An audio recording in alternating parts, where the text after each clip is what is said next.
Karla Sofía Gascón just made history as the first openly transgender person nominated for an Oscar in an acting category. This should have been a moment of pure celebration. A groundbreaking achievement that people would be talking about for decades. But within 24 hours of her nomination being announced, someone dug up her old tweets and now the entire internet is in chaos.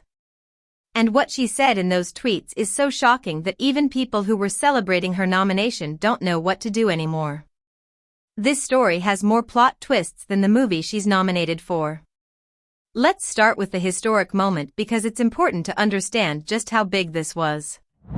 The Oscar nominations came out and Karla Sofía Gascón was nominated for Best Actress for her role in Emilia Pérez, a Spanish-language musical about a Mexican cartel leader who transitions. This was massive. In nearly 100 years of the Academy Awards, no openly trans person had ever been nominated in an acting category.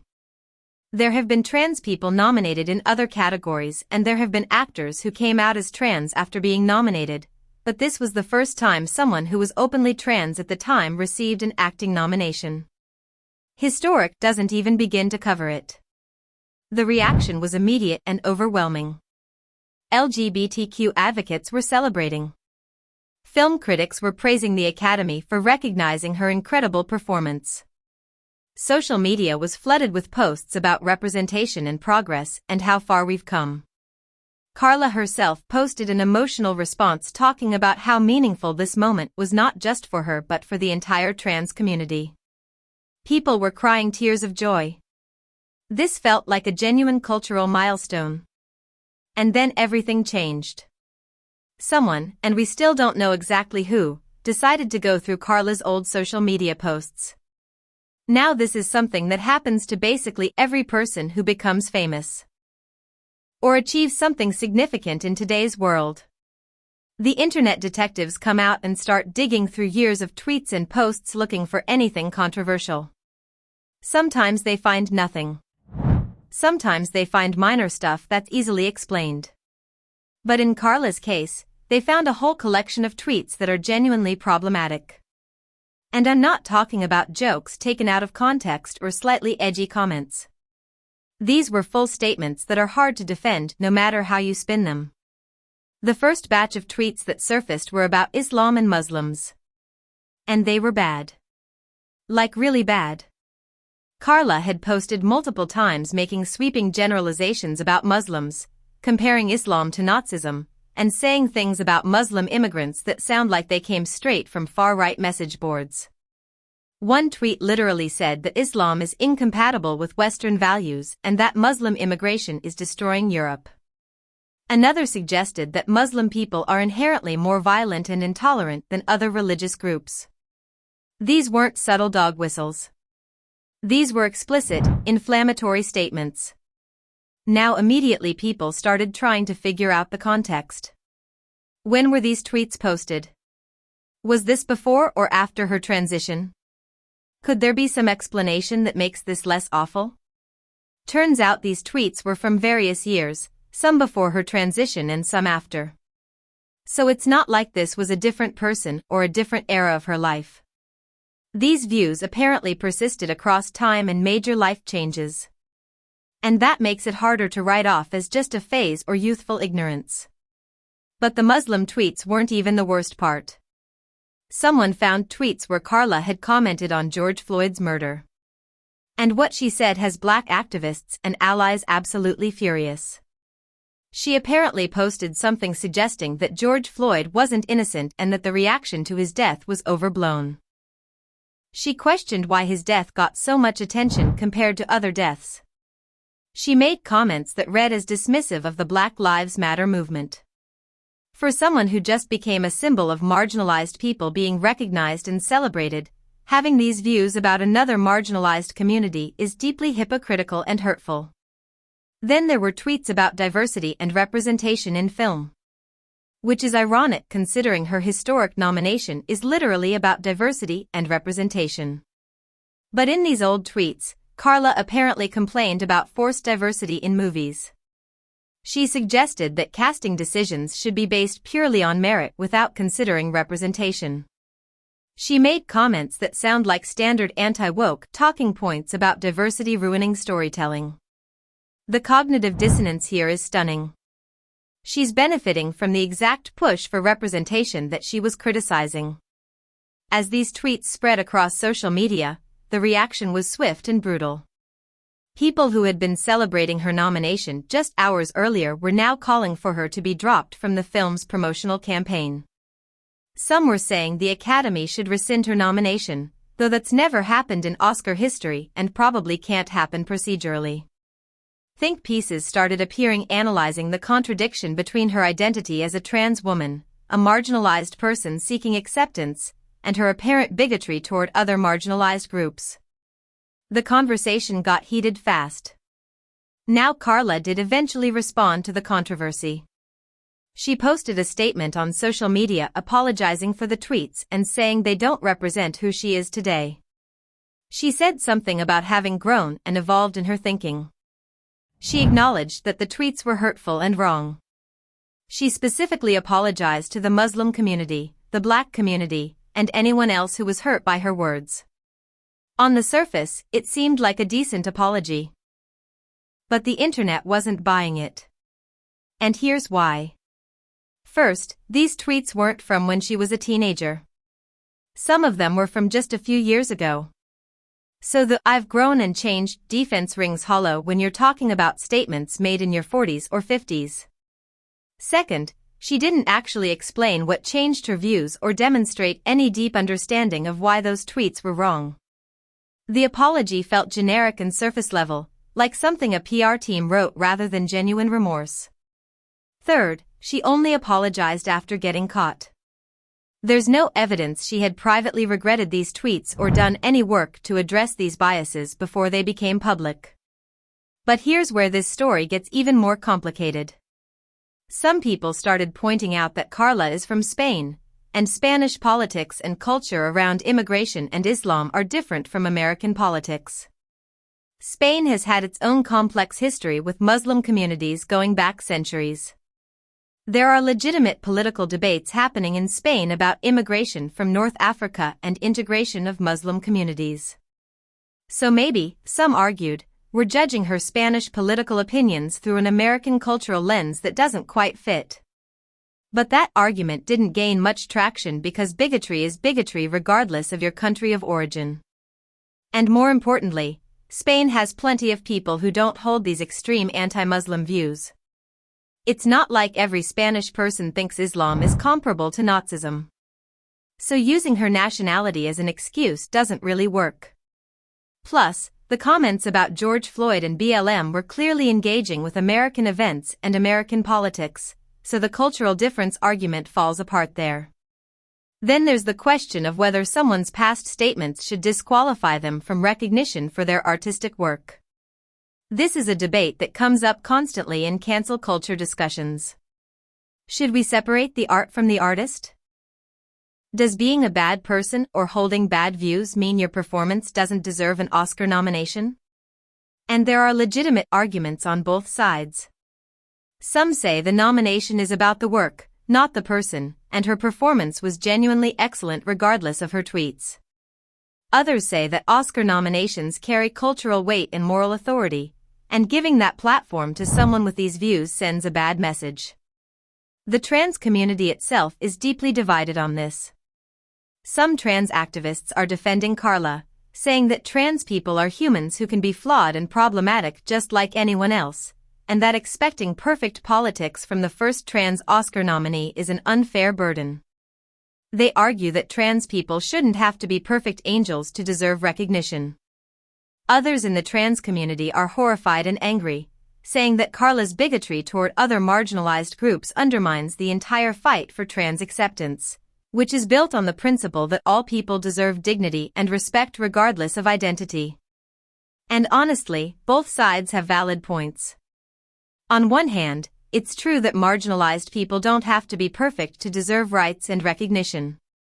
Trans people, like all people, can hold problematic views, and that doesn't mean they deserve discrimination.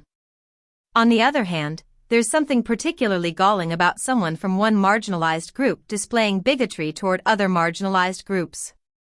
It suggests a lack of empathy and understanding that seems especially hypocritical when you're literally being celebrated for breaking barriers. The film's producers and Netflix, which is distributing Emilia Pérez, have been notably quiet about the controversy. They haven't defended Karla, but they haven't distanced themselves either. They're probably waiting to see how bad this gets before deciding how to respond. If the backlash dies down, they'll probably just ignore it and hope it goes away. If it intensifies, they might quietly reduce Karla's presence in the awards campaign. It's a calculated wait-and-see approach that protects their investment while keeping options open. Meanwhile, the other nominees in the Best Actress category are in an awkward position. Do they comment on this? Do they stay silent? If one of them ends up winning instead of Karla, will people think the controversy influenced the vote?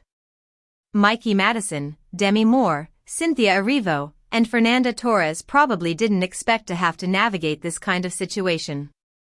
They're just trying to celebrate their own nominations, but now there's this elephant in the room that's impossible to ignore. Film critics and journalists are also struggling with how to cover this. Do you focus on the historic nature of the nomination or the controversial tweets? Can you celebrate the representation milestone while also condemning the bigotry? Most outlets are trying to do both, but it's a tricky balance.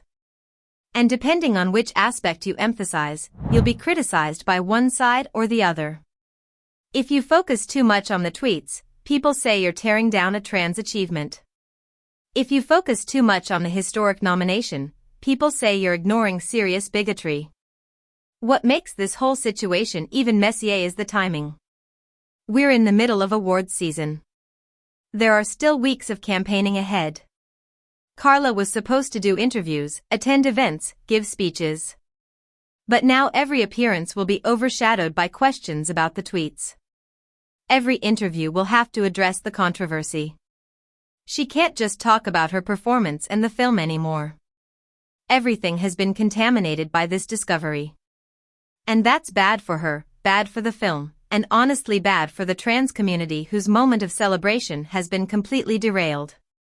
Some people are pointing out the irony that this is happening to a movie called Emilia Pérez, which is about transformation and redemption. The film literally tells the story of someone transitioning and trying to become a better person. And now the star of that film is in the middle of a scandal about her past views and whether people can truly change. It's almost too on the nose. Life imitating art in the most uncomfortable way possible. There's also a conversation happening about social media literacy and the permanence of online statements. Karla is 52 years old.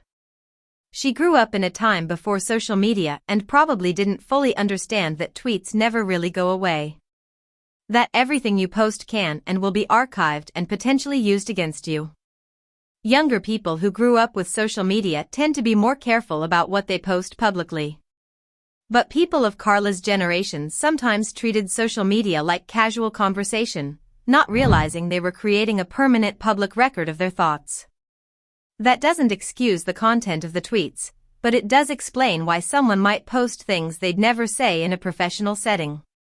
Now let's talk about what's probably going to happen next. Karla will likely do a more in-depth interview addressing the controversy. She'll probably talk about her journey, her growth, try to humanize herself and make people understand she's changed. Whether that works depends entirely on how genuine it seems and whether she can articulate specific ways her thinking has evolved. Just saying "I'm sorry, I've changed" isn't enough anymore. People want to see evidence of growth, not just claims of growth. The Academy is probably hoping this whole thing just fades from the news cycle. They don't want to be in the position of having to make any official statement or take any action. Their best-case scenario is that the controversy burns hot for a few days and then people move on to something else. And honestly, that's pretty likely. The internet's attention span is short. By next week, there could be a completely different scandal dominating the discourse. But the stain on this historic nomination will remain. For the actual Oscar voting, it's hard to say how much impact this will have. Academy members might vote for her anyway based purely on the performance. Or they might be influenced by the controversy and vote for someone else. Or maybe she was never going to win anyway and this doesn't change anything. The Best Actress race is incredibly competitive this year, and Karla was probably a long shot even before the tweets surfaced. But now if she loses, there will always be questions about whether the controversy cost her votes. The broader lesson here is about the impossibility of being a perfect symbol. Karla Sofía Gascón became, for a brief moment, a symbol of trans progress and representation. And symbols are supposed to be pure and uncomplicated. But real people are messy and complicated and flawed. Real people have histories and have said stupid things and held problematic views. When we elevate someone to symbol status, we set them up to fail because no human can live up to the idealized version we create in our minds. And when they inevitably reveal their humanity and their flaws, we feel betrayed and angry. This is especially true for people from marginalized communities. There's enormous pressure on them to be perfect representatives. To never mess up, never say the wrong thing, never reveal any flaw that could be used to discredit the entire community. It's an impossible standard. But it's the reality of being a first at anything. You're not just representing yourself. You're representing everyone like you. And that's a crushing burden that shouldn't exist but does. What's sad about this whole situation is that it's overshadowing what should have been a joyful, celebratory moment. Regardless of Karla's problematic tweets, the fact that a trans actor received an Oscar nomination is meaningful. It represents a shift in how Hollywood sees trans people, a recognition that trans actors can play complex roles and deliver award-worthy performances. That milestone matters. It matters for young trans people who can see someone like them being celebrated at the highest levels. It matters for the industry, which needs to keep evolving and becoming more inclusive. But now that milestone is tainted. When people think about the first trans Oscar acting nominee, they won't just think about the historic achievement. They'll also think about the controversial tweets and the scandal. The story has been forever changed. And that's a loss not just for Karla but for everyone who was invested in this moment meaning something positive. The question now is whether Karla can rehabilitate her image. Can she do the work, have the conversations, demonstrate genuine growth, and eventually move past this? Or will these tweets define her forever? History suggests it depends on what she does next. Some people have come back from similar scandals by doing real work to address their biases and becoming advocates for the communities they hurt. Others double down or give half-hearted apologies and remain controversial forever. Karla's choice will determine which path she takes. And here's the uncomfortable truth that nobody wants to say out loud. This controversy might actually help her Oscar chances in a weird way. Controversial figures sometimes get sympathy votes from people who feel like they're being unfairly attacked or cancelled. There are Academy members who are tired of cancel culture and might vote for Karla specifically because of the backlash, as a statement against what they see as internet mob justice. It's cynical to think about, but it's a real possibility. Ultimately, this story is about the collision between progress and accountability. We want to celebrate firsts and milestones and representation. But we also want to hold people accountable for their words and actions. Sometimes those two impulses are in direct conflict, and we don't have a clear framework for how to navigate that. Do we celebrate the achievement while condemning the person? Do we let the problematic past overshadow the historic present? There's no easy answer, and different people will land in different places based on their values and priorities. What we can say for certain is that Karla Sofía Gascón's Oscar nomination will be remembered, but not in the way anyone expected when it was first announced. This should have been a simple story of barrier breaking and progress. Instead, it became a complicated, messy, controversial moment that raises more questions than it answers. And maybe that's actually more honest. Because real progress is messy and complicated. It's not a straight line from bad to good. It's full of contradictions and difficult choices and people who are simultaneously victims and perpetrators. The story of Karla's nomination is the story of where we are as a culture right now, trying to move forward while grappling with the past, celebrating wins while acknowledging harm, and figuring out how to hold space for both justice and grace.